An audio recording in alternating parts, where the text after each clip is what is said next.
Oh, I didn't connect it yet.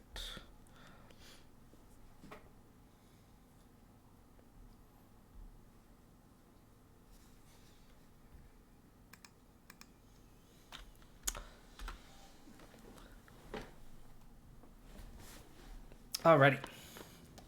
Let's get started. Let's go ahead and just do a little practice one here to start.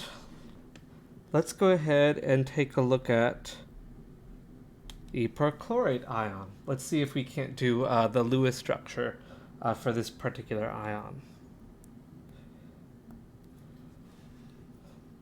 So let's go ahead and start by counting up our valence electrons.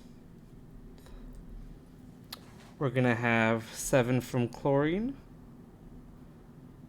I guess I'll be consistent. We had 4 oxygens, each with 6. And then we had 1 extra electron because of that negative 1 charge there. Let's see, what's that going to be? 32. 7 plus 24 plus 1. Yeah. Okay, cool. 32 electrons here. If we put together our skeleton, we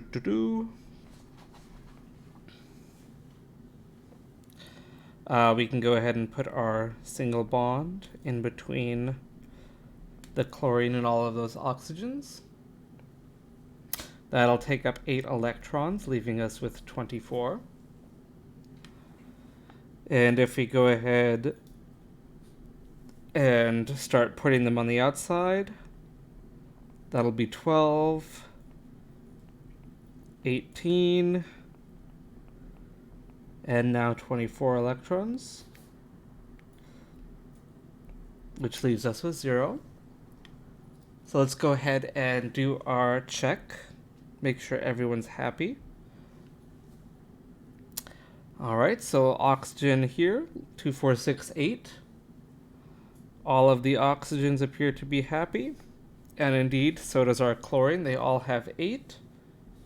So we're going to be okay with this Lewis structure. We can redraw it if we want, just to make things a little bit neater. Don't forget your lone pairs. And since this is going to be an ion, we're going to go ahead and put it in the brackets with its charge here.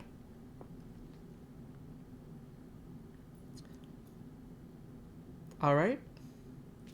Just note, if you do Google these structures, you're going to get ones that are going to be a little bit different than the ones that we're going to get in class here. So on your exams and all that, I'm going to be wanting you to do these Lewis structures the way that I'm teaching you in this class. So we're not going to worry about kind of more advanced stuff until next semester. Because if you do look up this ion on Wikipedia, you'll see that in fact you end up with something like this, which is a different way of drawing the structure. But as you can see, this poor chlorine in the middle will end up having 14 electrons. We don't want to do that in this class. We're going to just keep you to everything having 8. There's more advanced reasons why the oxygens will force chlorine to take extra that we're not going to worry about. So we're not going to do this sort of thing in this class. All right, so this is going to be what we would put as our answer. Okay, so that's what I'm going to be expecting on your homework and as well as on your exams. Okay, coolio. Any questions on that one, or anything we've done yesterday? Because if not, we'll start talking about some shape stuff. Actually, we'll do one more, because I think we should do a positively charged one, just so we could see what that would look like. All right, no questions?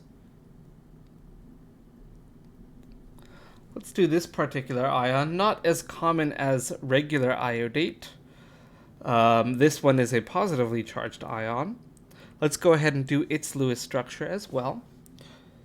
If we're going to count up the total electrons, we're going to have 7 from iodine, plus 6 for each oxygen. We have 3 oxygens, and then we have to subtract 1 for our positive charge.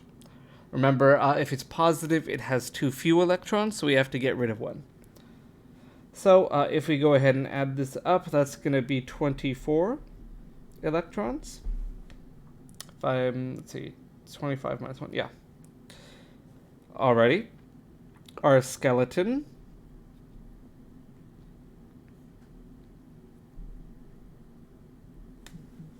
So we will have used up 6 electrons here, leaving us with 18. All right, let's go ahead and start giving those extra electrons to our outer atoms. So I gave 6 there. Another 6 here. Another 6 here, that's 18. We have nothing left. Let's go ahead and check.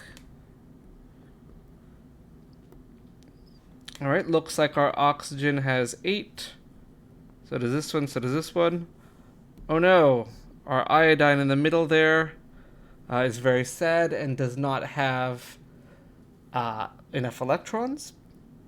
So just like with the carbonate example before, we can choose to give those electrons from any of these oxygens to make our double bond. Doesn't really matter where they come from. I'm going to do it on this side because I feel like it. So we can go ahead and redraw that. So if we end up making a double bond there, we'll have used that lone pair up. Everything else stays the same.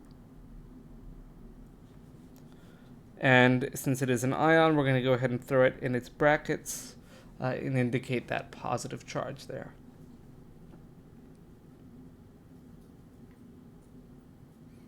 All right.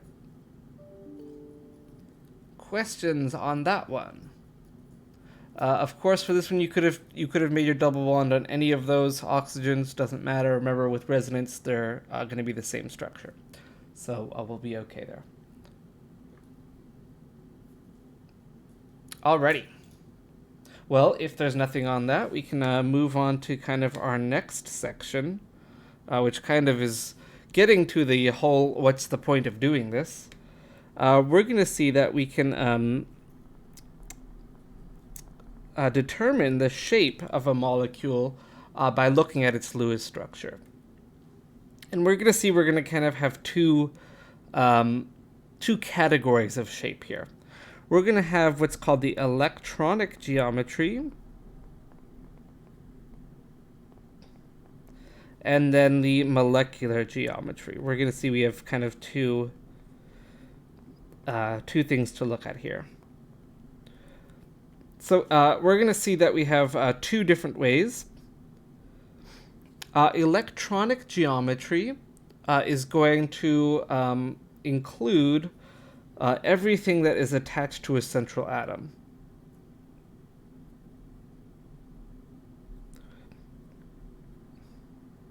So we're looking at the central atom, and we're going to see that everything will count.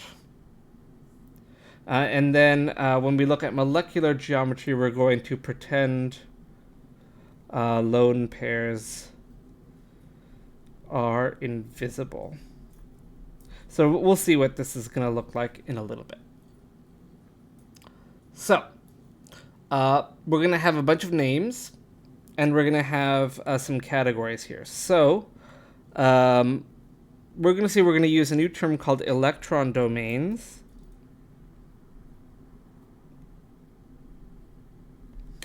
And these are going to be either outer atoms or lone pairs.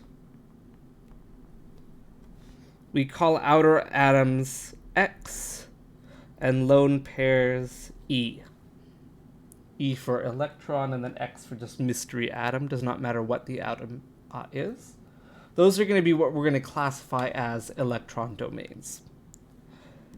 And so we're going to have kind of a little shortcut for us to kind of just classify a molecule pretty quickly based on what electron domains it has. Let's take a look at some.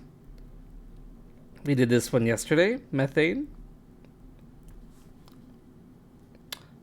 We can see it's going to have 4 electron domains around it. And all of those domains are going to be outer atoms. We have 4 different hydrogens on there. We would classify this one as belonging to the AX4 category. So A is the central atom. You're always just going to have one A. So you can kind of just accept that, I suppose. And we're going to see that this will follow the same pattern as every other AX4 molecule that we'll see. We're only looking at things on the central atoms. So if you have,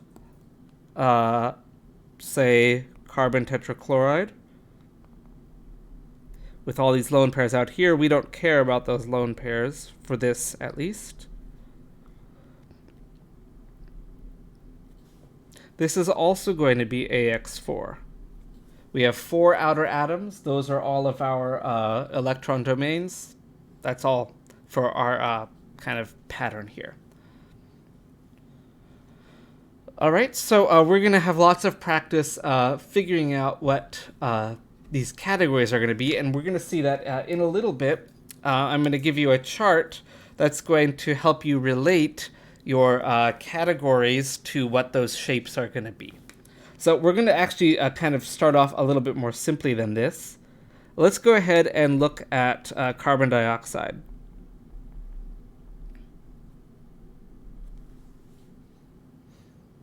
If we want to see how many electron domains carbon dioxide has, carbon would be our central atom, of course.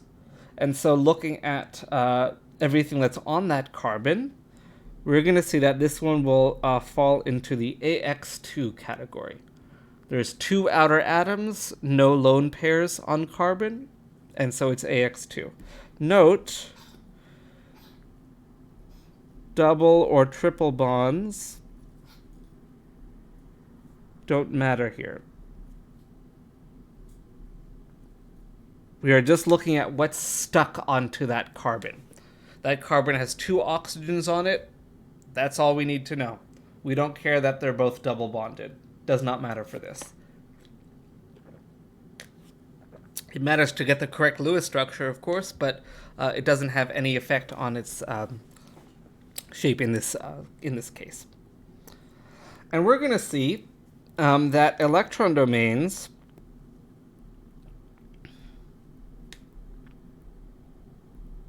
always repel each other. They want to be as far apart as possible. They want to be far apart. So, if you think about this carbon, it's got 2 oxygens on it. Those oxygens want to be as far from each other as possible. And we're going to see that the shape that they will adopt will be this linear shape here. That's going to be the farthest possible way we can get these oxygens. And so we're going to see that this angle here is 180 degrees, and we're going to call this shape linear. And so when we draw carbon dioxide, we will always draw it this way. We're never going to draw it in this angry red way.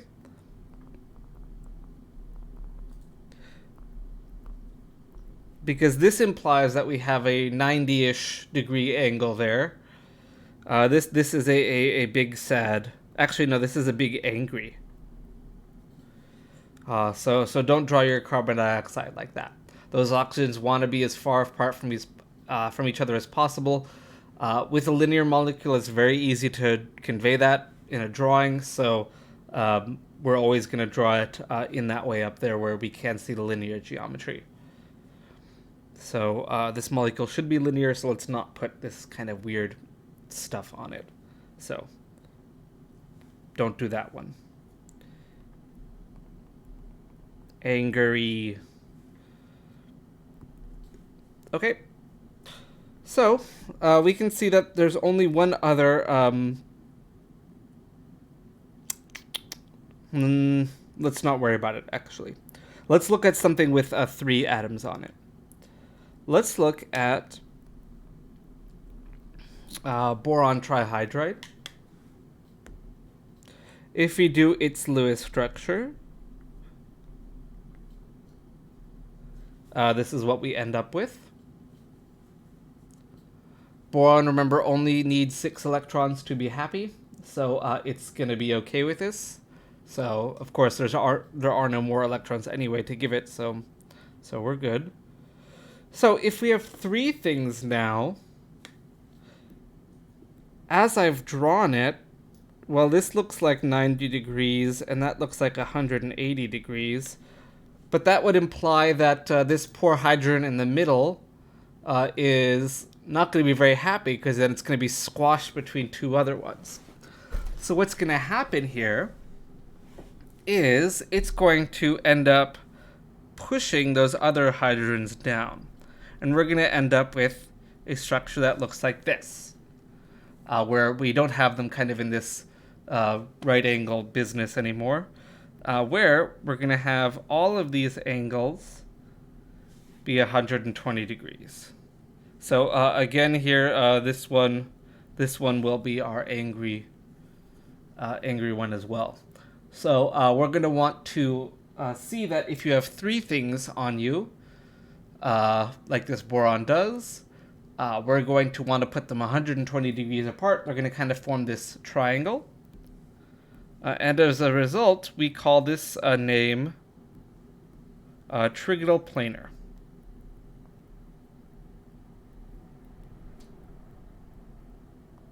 So it's all in the same plane. They're all just going to be 120 degrees apart. All of those angles will be the same.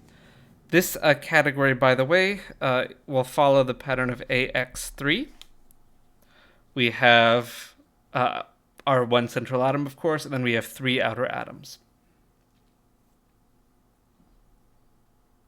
Alrighty. Any questions on that one?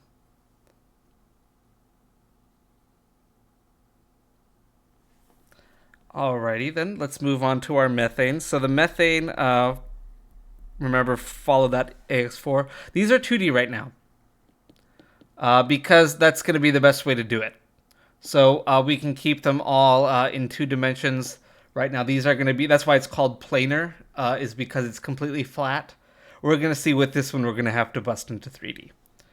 And so we'll be popping over to Google to show us better pictures, because I'm terrible at drawing 3D things. But we'll find that out in just a minute. So if we have something that is AX4, this would be the 2D rendering,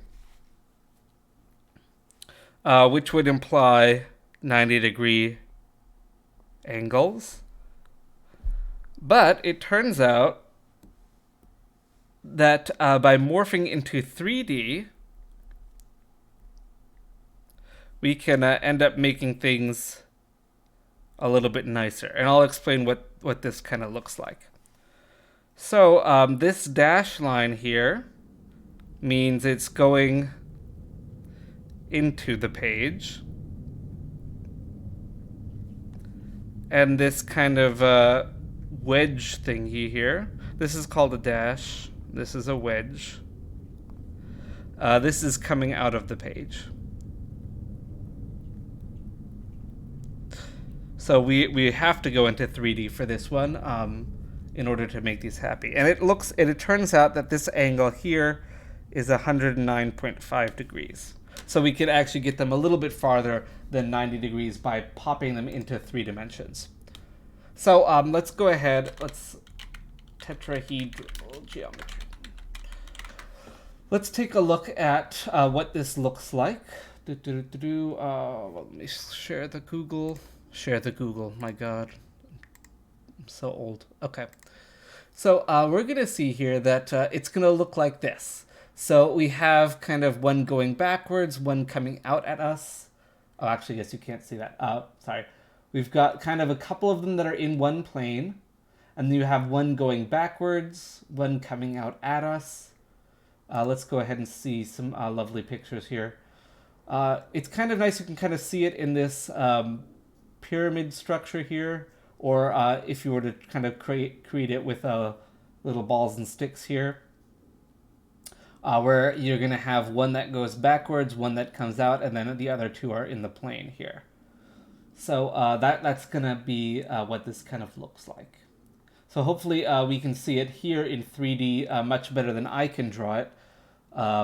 This is actually a pretty good example. So you can see these ones are all in the plane. One goes in the back, one goes in the forward, and that angle there is 109.5 degrees. So that's what we're looking at with this particular structure. All right, and then this is going to be called tetrahedral.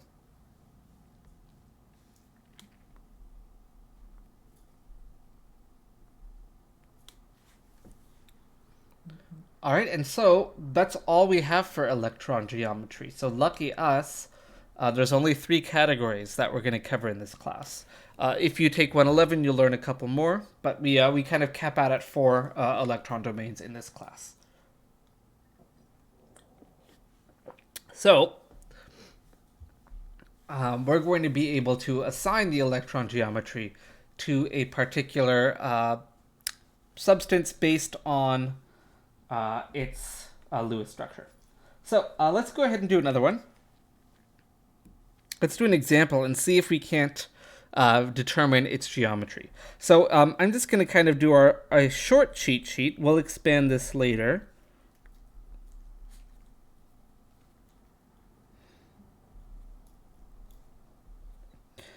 This one was linear.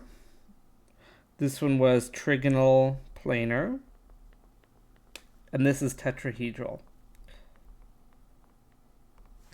For electron geometry, this is also going to cover all situations where X and E add up to their okay, let me start that sentence over.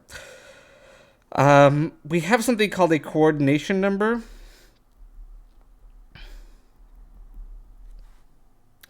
For all of these shapes. Coordination number could be either outer atoms or lone pairs. It's just the number of electron domains. For linear, it's 2. For the trigonal planar, it's 3. And then the tetrahedral is 4. So the coordination number is going to be X plus E. Let me just write that. I guess I'll write it down here.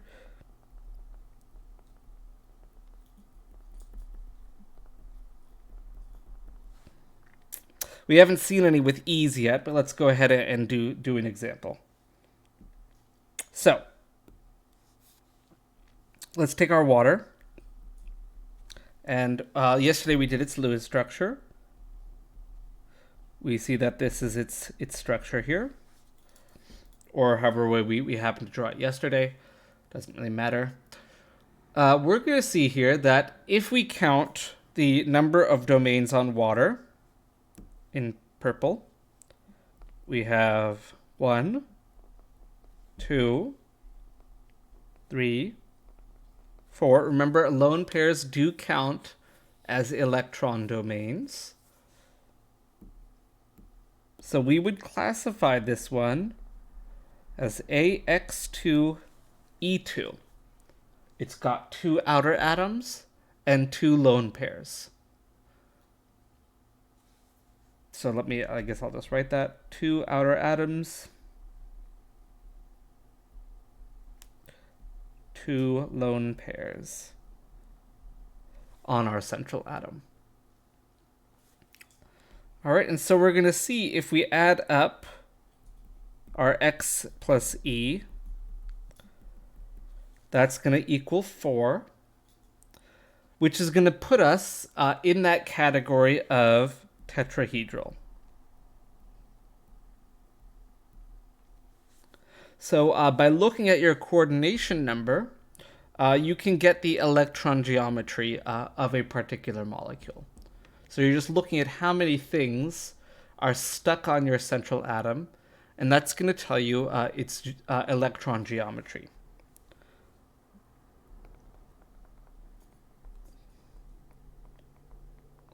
So if we were to look at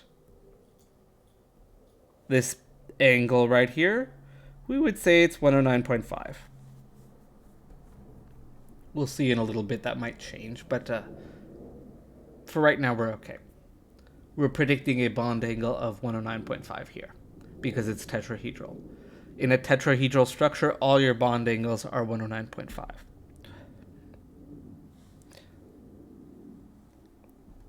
All right, any questions on that one? We'll do a couple more examples here before we move into molecular geometry.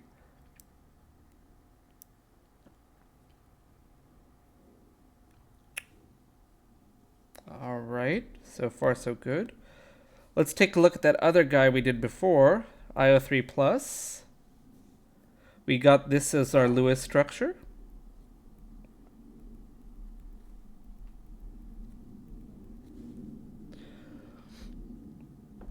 If we look at that iodine, let's see how many things it's got stuck on it. It's got an oxygen here, oxygen here, oxygen here. So this one follows the AX3 kind of category. And if we do X plus E, that's 3 plus 0, which is 3. So this one will be Trigonal Planar. So if we wanted to be good about this, we would redraw our Lewis structure now that we know this information in that trigonal planar shape. And we would still have our bracket and everything around it. And if I were to ask you the bond angles, remember for trigonal planar, it's 120 degrees. So again, I'm going to throw a chart at you that's going to have these angles as well as the shape names. All right. Questions on that one?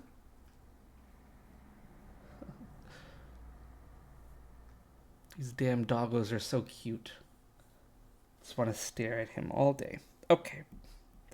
One more then. I don't think we've done the Lewis structure for cyanide yet, so we should work on that together. Oops.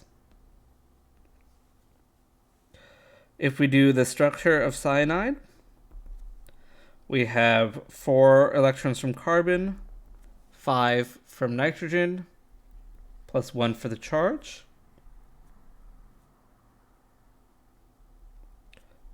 Just so we see where those numbers came from, and that's going to be 10 electrons.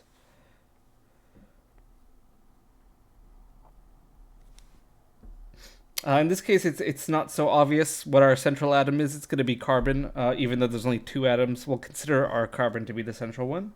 We'll learn that a little bit next time, how to make sure about that. So that'll be 2 electrons we've used there. We have 8 left. Let's go ahead and give some to the nitrogen here.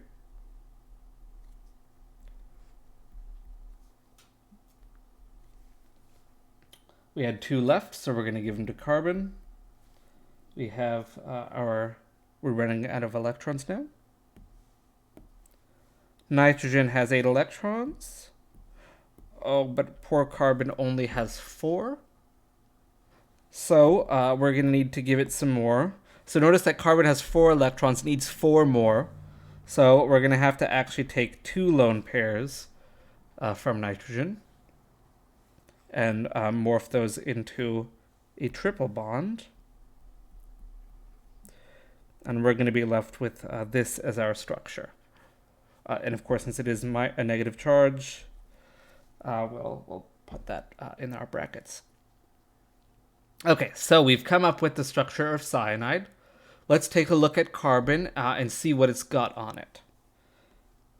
So carbon, it looks like, has got 1 domain here, a second domain here.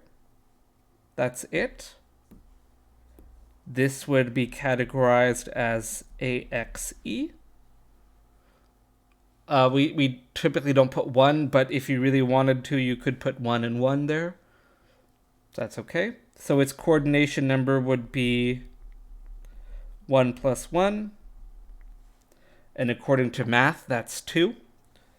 And something that has a coordination number of 2 should be indicated as linear.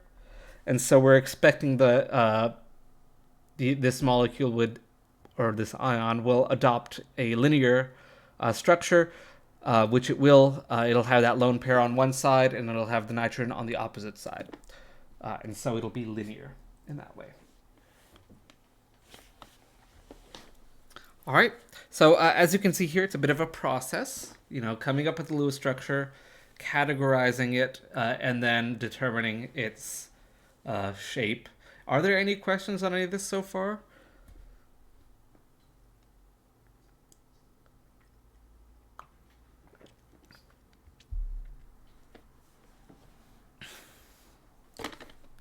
Alrighty. Well then, we can move on to our next thing, which is a very fancy name. It is valence shell electron pair repulsion theory. Even though it's written Vesper, people pronounce it Vesper, which is okay. You don't need to memorize that, but that's what we're covering here. Hi, little dude. This little one, he wants me to pick him up. He's like clawing at my leg, but if I try, he'll bite me. It's pretty funny. He's like that, I don't know if you've seen the like no take only throw dog little cartoon. It's exactly what he wants. He's like, pick me up, but don't touch me. It's like, I don't know what to do. Sorry, little one. I mean, I'll try, but yeah, so I'm gonna leave you alone. Crazy little dude. So we're going to see that our shapes are going to be determined by this theory. And it's going to say that lone pairs will actually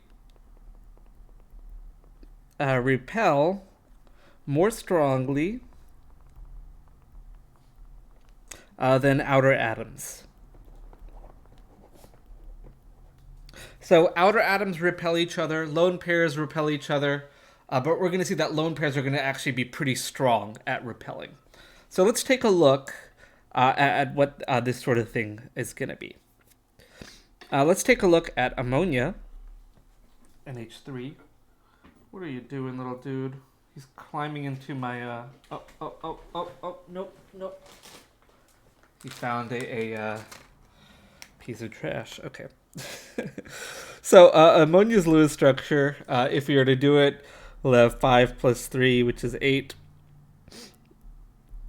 We end up with this as our structure. We see that this ammonia will have 4 domains on it. So if we wanted to be very good, first off, we'd classify it as AX3E.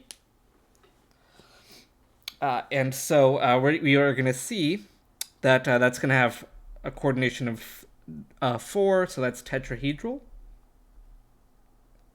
So if we were to redraw it, we would draw it like so, with our wedges and dashes. And so we would predict that the angle between these would be 109.5 degrees. But if we take this kind of information into consideration, thankfully right now we're not going to have to learn all the different bond angles for these more advanced ones, but suffice it to say that this lone pair acts like a giant balloon, and it's going to be pushing down those hydrogens even more. So in fact, because this lone pair pushes harder,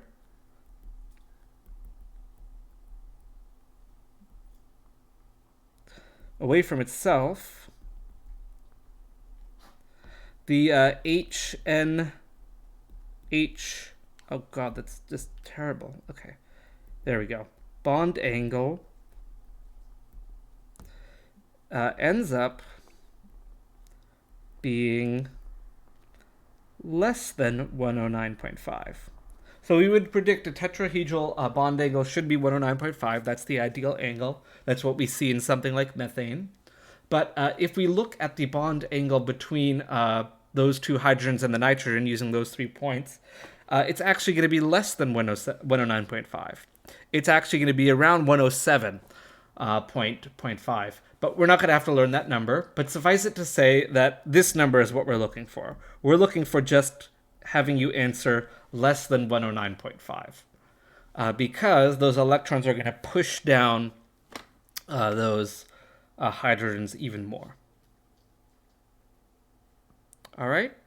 So whenever you have a lone pair in your molecule, your bond angles are going to be decreased. That's the point here. So I'll write it in purple. Purple for important, I guess. So whenever you have a lone pair, bond angles will decrease. And so if we take a look at water again, if we were to kind of draw water in this tetrahedral manner, it has 2 of these lone pairs. And so it's actually going to push even more on those poor hydrogens, resulting in an angle of 104.9. And so again, we don't have to worry about this number. Just understand, if you write less than 109.5, I'm happy with that. So just write less than 109.5. That's all you got to do. But the more lone pairs you have, the more they push. The more they push, the smaller your bond angle gets. All right, so that's going to be our kind of important thing here.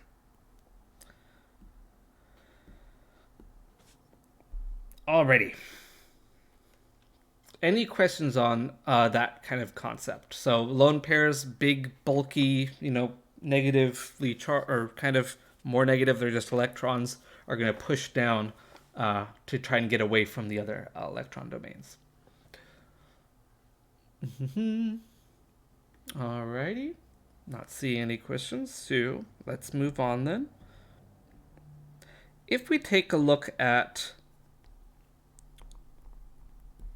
these molecules that I'm going to draw here, let's see, let's do ammonia,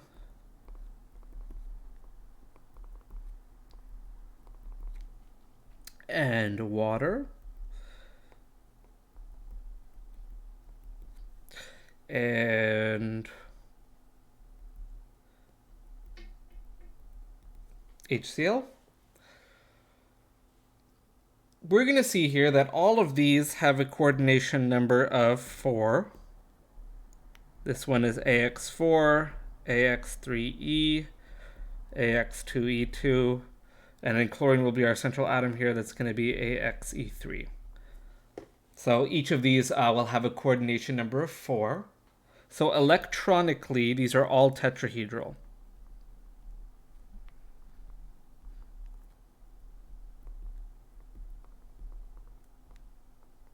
All of these. So we would expect for our methane, it should have a bond angle of 109.5, and the other two we're going to see it's going to just be less than 109.5. And our HCl doesn't even have 3 things, so it doesn't really have a bond angle, because you need 3 points to make an angle, right? So no bond angle for that one. But we're going to see that if we were to kind of just pretend that the lone pairs don't exist, we're going to see that these are actually going to have some shapes that we can talk about. So if we take that ammonia molecule and just pretend, so if we pretend the lone pair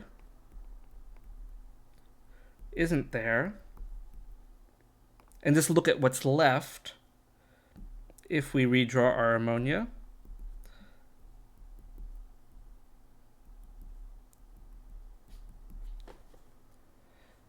pretend it's not there, erase it, we're going to see that this has a shape that we'll be able to talk about. It's pretty hard to see here, so we're going to go ahead and switch back to Google so I can show you.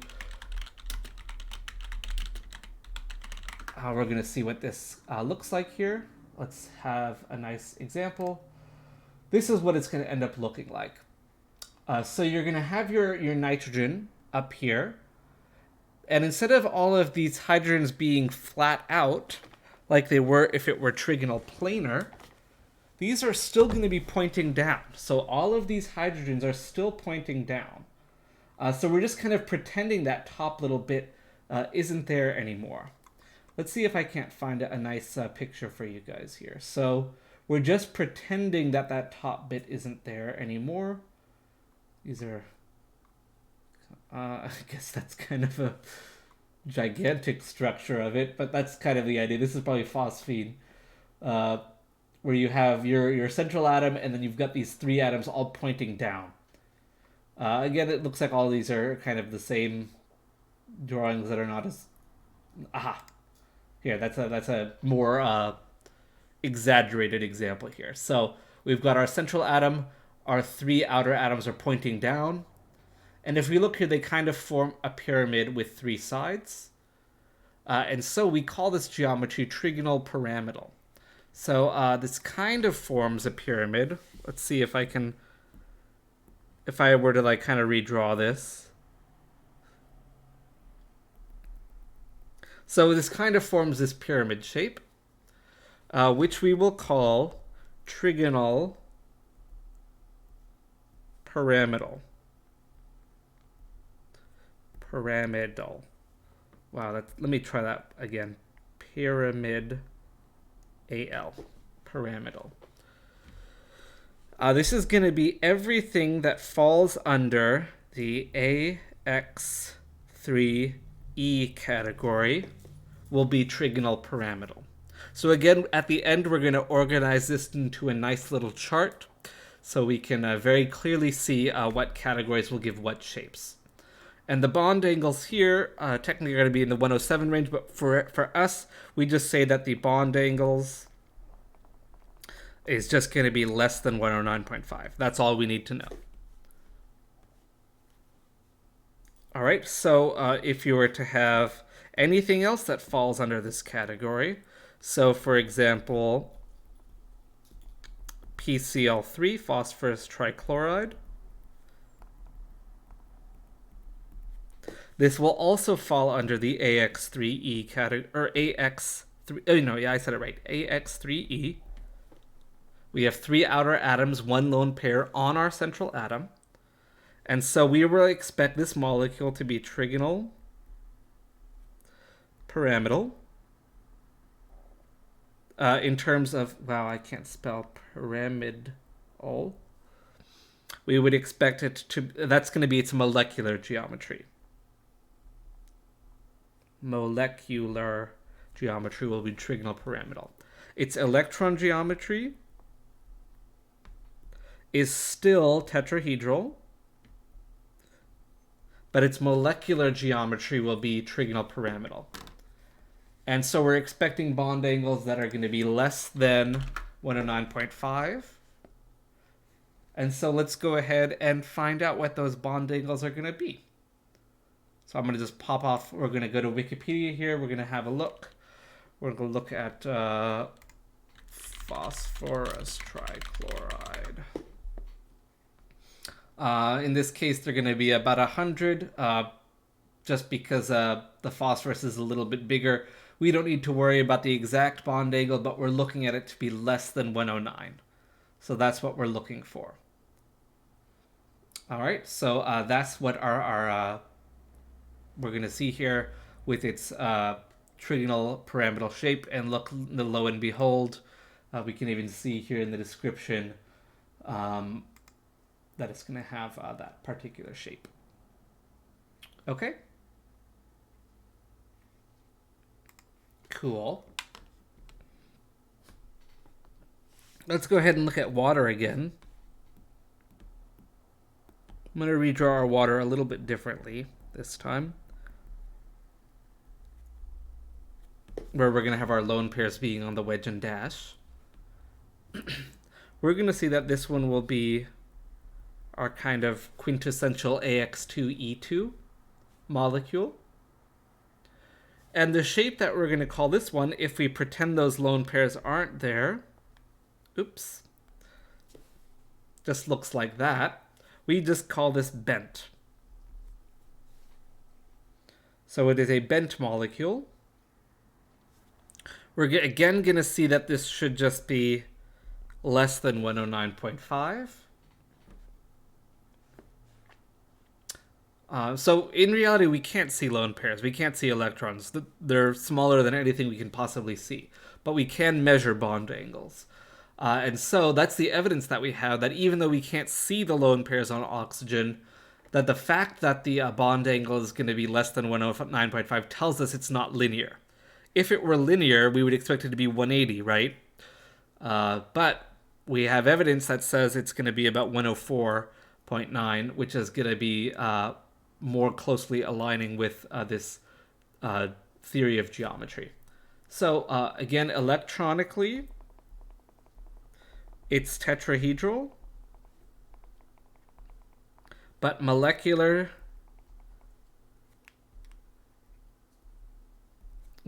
geometry is bent. All right, let's just go ahead and come up with our big old chart here. So, chart time. So, let's go ahead and classify our coordination number of 4 molecules.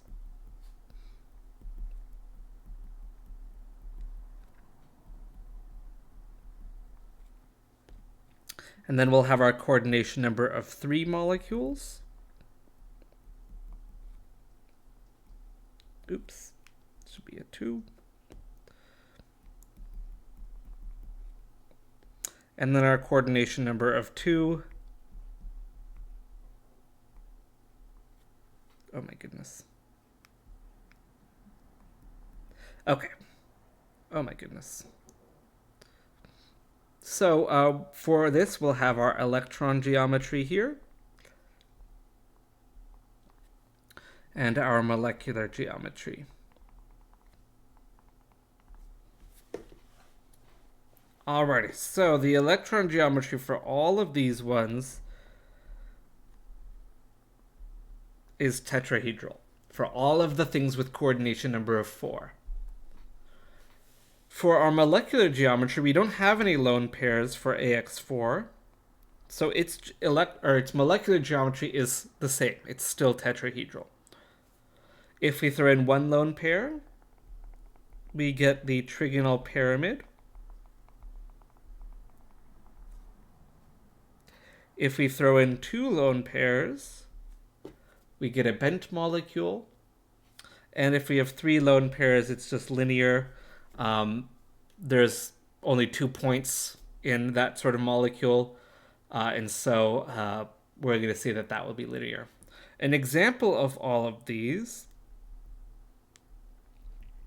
I'll give for you. This would be an example of all of these particular molecules.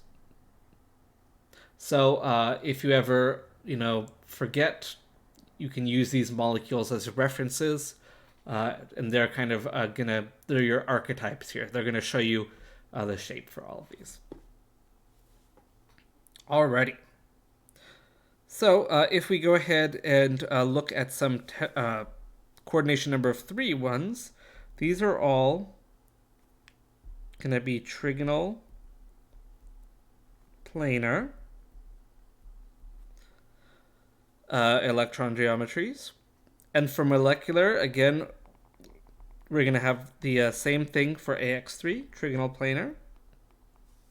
If we have AX2E, that'll be bent. And then I don't quite know what would be AXE2. I don't really have an example of that in my mind, but that would be linear if we had something like that. A bit strange, but why not? An example of this would be BH3. An example of this would be SO2.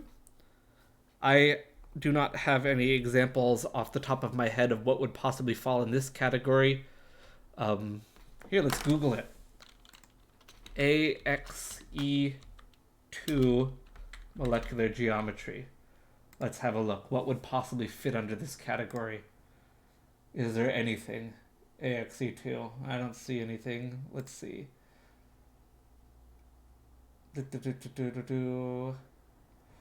No, I don't see anything here that we're gonna have. Actually, look, here's a nice little I'll put this in Discord for you guys. There's a nice little chart here. I'll just throw it in there in case you want to reference it. It's gonna be under this handouts thing here. I guess I can show you. I'll put this up here so you can have it as well. We're only going up to coordination number of 4 for all of these, but we're gonna have these will be some examples for you guys here of all these particular ones. You don't have to worry about 5 and 6. We're not dealing with that sort of thing in this class. So that's in Discord for you for your reference. I just put that image in there. And then let's just finish off our chart here. All this stuff will be linear. And everything here is linear. Nothing changes with molecular geometry. So there you go. There's a nice little chart for you. And again, I'm not sure what would possibly fit under this category. Not so common, but whatever. If you were to find something that had that, it would be linear. Actually, that would be cyanide. Now that I think about it, yeah, for sure, cyanide would be that category. So cool. Alrighty. Ooh, exciting. So this little chart here is going to be your handy dandy cheat sheet for the geometry. So if you can assign one of these AXE thingies to a molecule, you'll be able to identify its shape, identify its molecular shape as well, identify its bond angles, and that's what you'll be able to do with it. So just note for all of these, that'll be less than 109.5. Actually, not for the linear because that doesn't really need it. For bent, it'll just be less than 120 for this bent. So SO2 will have a less than 120. The name bent is used for both water and SO2, but because the SO2 is a trigonal planar electron geometry, it's going to be less than 120. So whereas the bent for water is less than 109.5. And then, of course, for this, it's still just 180 for all of these.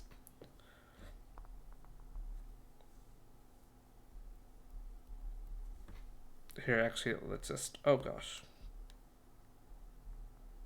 There, we'll just put those in here. So your trigonal pyramidal and bent will be less than 109.5 for the tetrahedral. Tetrahedral exactly 109.5. Trigonal planar 120. The bent trigonal planar is less than 120. And then for linear, it's just 180. How exciting. So I would recommend that you, even if you're not asked to do these, it may be a good idea as you're going through your Lewis structures on your worksheet there to do these as well, to identify the shapes. It's just good practice to do that. Some of the questions I think will ask you about the shape, and so you'll have those as well. By the way, what I've decided for our exam, we're not going to have it next Monday. We're just going to push it 1 week. So your exam 2 will be on 3/8 instead of 3/1. So we'll just push it 1 week back. Everything else will keep the same. We're only going to have up to Chapter 5B on this exam. You always ask, is this cumulative or not? I mean, it kind of is, because all the stuff that we learned in chemistry continues on, through the whole thing. So it's going to be everything we've talked about from the last exam until Chapter 5B, which is what we're on right now. We'll finish Chapter 5B on Monday. Oops.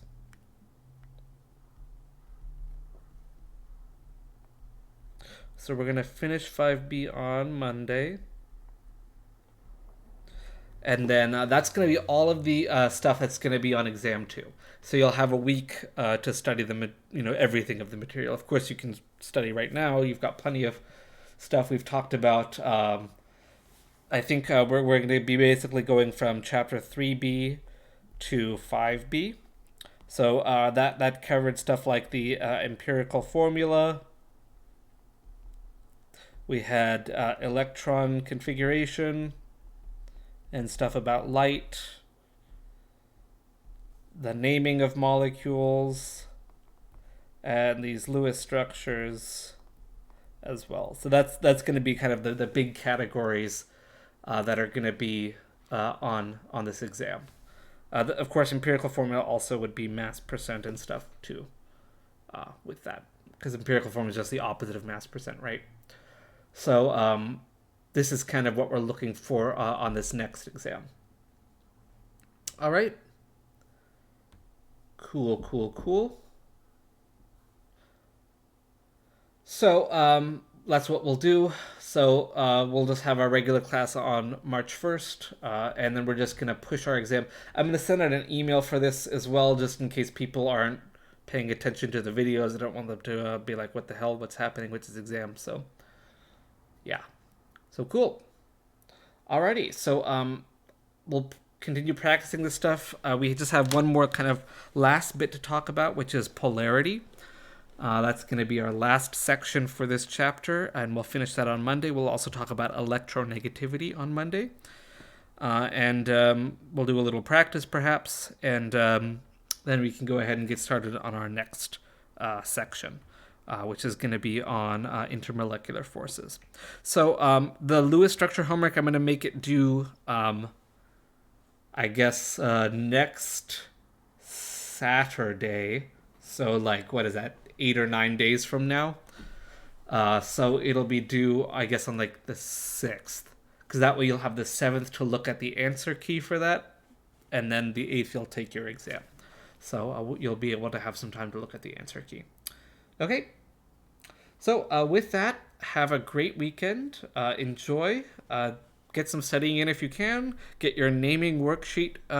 Get that through. And yeah, I'll see you next week. We'll do a review, by the way, on Thursday next week for our exam. So we'll have time for questions and all that sort of thing. So cool. Okay. See you guys next week.